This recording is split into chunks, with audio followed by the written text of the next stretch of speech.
Welcome to ISIS in the Bible, Winter Gathering Week number 3, the Trickster. The question of the day is, how would you describe the Trickster? The Trickster is what happens when something looks real, but is an echo, a misunderstanding. Today is about learning how to tell the difference between truth and a distraction, and learn how to spot a trickster. Glad you could join us today. So this image here I just wanted to share was similar to when Kathy and I were walking down the street, and the crow has already trained us twice before that it exposes a trickster. And so it came by and it said, And then as we're walking, then I see we're passing a Masonic, it's just a building. It was like they rented a place and had the word Masonic on it. So it's telling me don't go there because it came right into my view. I happened to turn and look. So obviously it wanted me to look at that, saying that, okay, so this is something that a belief system that I may have lived in the past, and now the crows tell me, no, this is a trickster, don't go there. So if we listen to Mother Nature, it's going to guide us, because Mother Nature doesn't trick you, ever, but our belief systems can trick us, and then people can come into our lives that are having the same belief systems, and then we take it as truth. So that's what we're going to show today.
So we won't go over this until we get closer to the signs and before the true yearly Easter, when the mother rises with the sun. The next two dates that are coming upon us that are really biblical, so to speak, and on the Egyptian walls are March the 20th and March the 29th as we head towards Easter on April the 15th.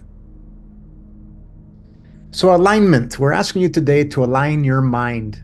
An alignment in the sky is an alignment in your mind. Align and ment, your mind, align the mind, right? So on January the 18th, on that new moon, at Unity, everybody wore black. Like they didn't even realize what they were doing, so they're just going with the flow. So that's not a trickster. That is guidance that we're connecting once again with Mother Nature's flow, so that on that new moon, and when I pointed this out to everybody, everybody's like, oh, wow, is that ever cool?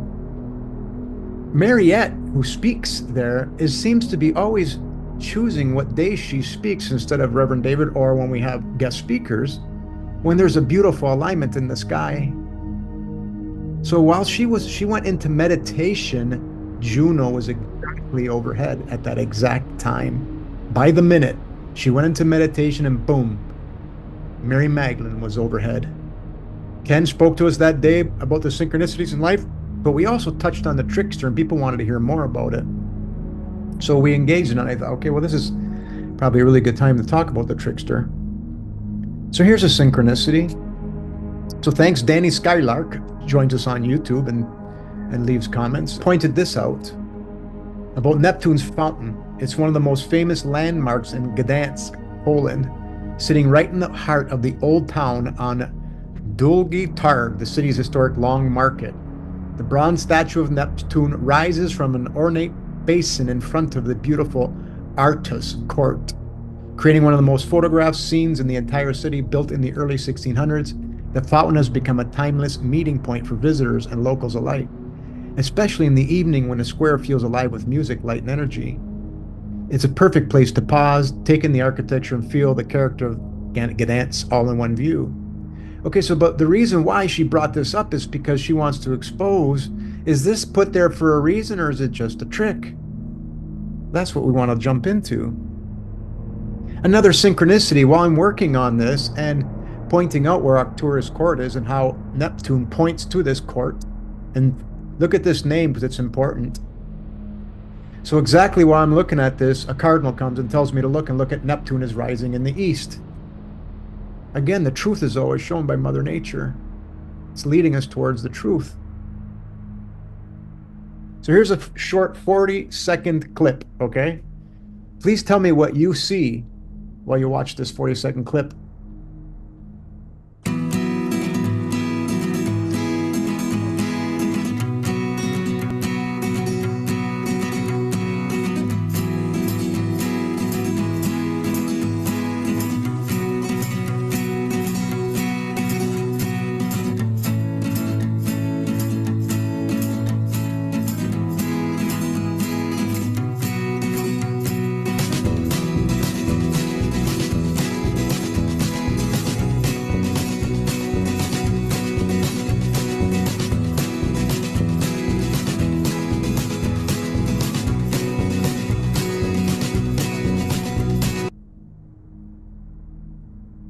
Cool, eh?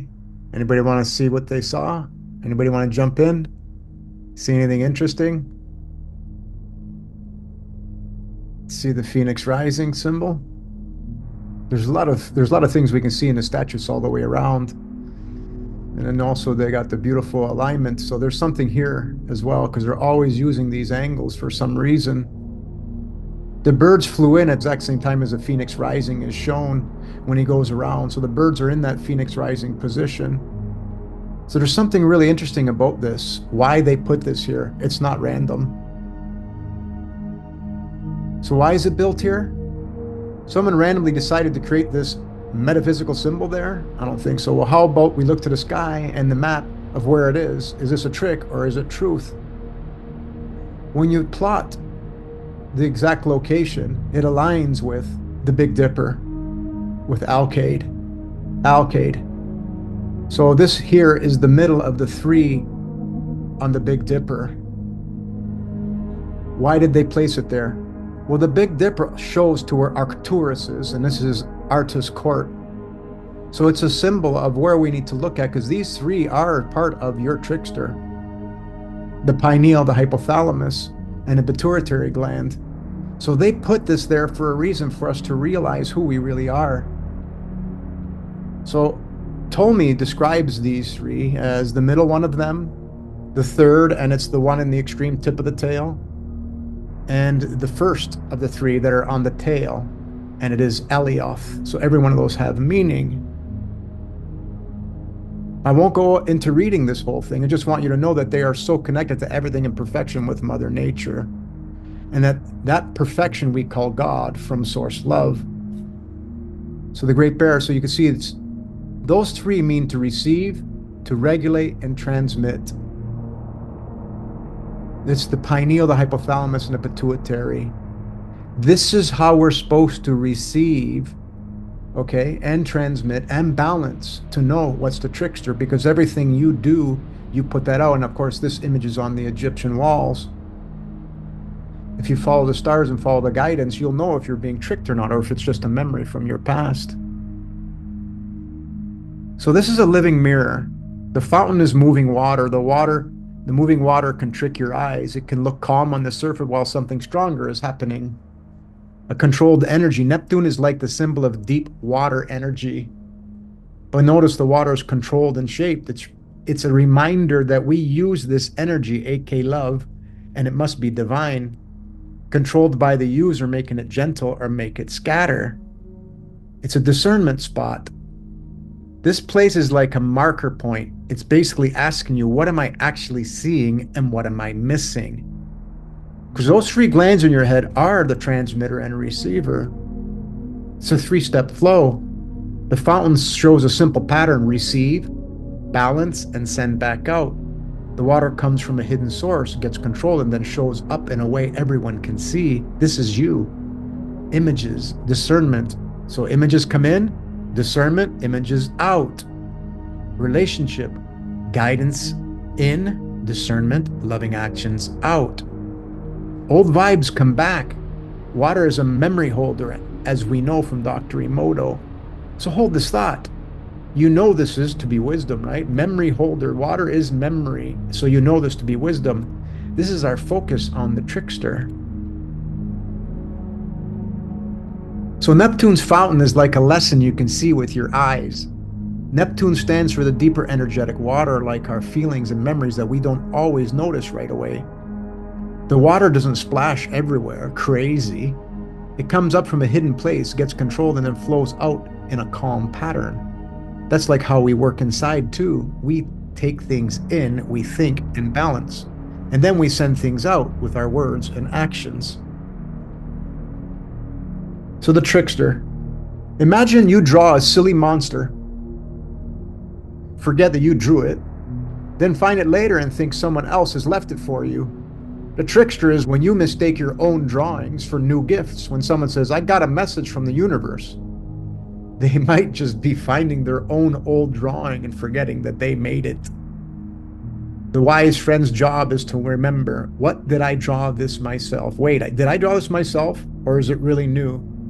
The simple version. If you can't find it in Mother Nature, it's not real. If it's on TV created by billion-dollar companies like NASA, is that real? Again, only what you see in nature is real. No one can look in from the outside, the firmament, like man tricks you into thinking. The illusion that everything revolves around the sun is part of the trick. Everything returns to the black hole, aka love, aka wisdom that Mother Nature shows us all day long.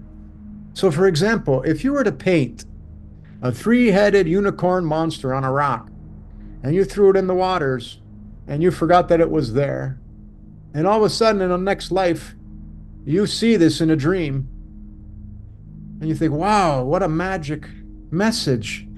So is it real, or am I being tricked? So everybody that comes into your awareness with some belief system is a part of you in your past. So if we keep thinking those are real, but yet you never see them in Mother Nature, and we only see them in images that billionaires make, are you sure you want to hang on to those? These are our old belief systems that we have to let go. So your body has a listener, a checker, and a speaker. The checker needs to ask, is this a new message, or am I just hearing my own echo? So like this campfire game, imagine it's that yourself playing the campfire game from your past lives. And your old belief systems can keep showing up to you. And that's what the crow does. The crow points out, no, that's an old belief system. Don't go there. So we have to discern everything that's in front of us, because it is your own guidance. Do you believe everything you see just because it's being told to you over and over and over again? Is it real, or is it just a past belief system? This is part of the trickster. One last synchronicity, and then that's it for today. At Cindy Crow's meeting, we just started, Kathy says, look at the hawk. Well, just before she walked in, a sparrow had hit the window, just as Cecilia on our meeting finished saying an intention in Spanish. So the sparrow flapped its wings on the window. Kathy opens the door, says the hawk outside. I look outside, the hawk's there watching. So guess what? Right at 1011, as we know on the Circle of 60, this is the Phoenix Rising location in the east. Right at that time, the part of fortune was aligned Ceres.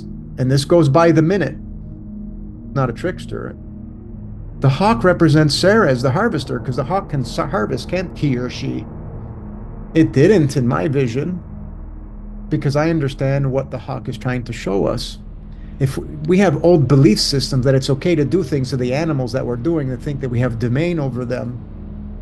Meanwhile, the part of fortune is on the Egyptian walls as immaculate conceptions. So the sparrow didn't want to leave the visible, and he's showing us that the hawk will only do it if it's our belief system. So if we're doing the actions, the hawk will repeat to us as the trickster, saying it's okay to do this, but in reality, it's not okay to do what we're doing to animals. That's part of the trickster. Do you really understand that when we think that it's okay to do what we're doing with Mother Nature, that's our old belief systems coming back to trick us, and it's time to show love to everything, everywhere. Yes, in closing, just remember you are the trickster to yourself when you look in the mirror. That's all we have for today.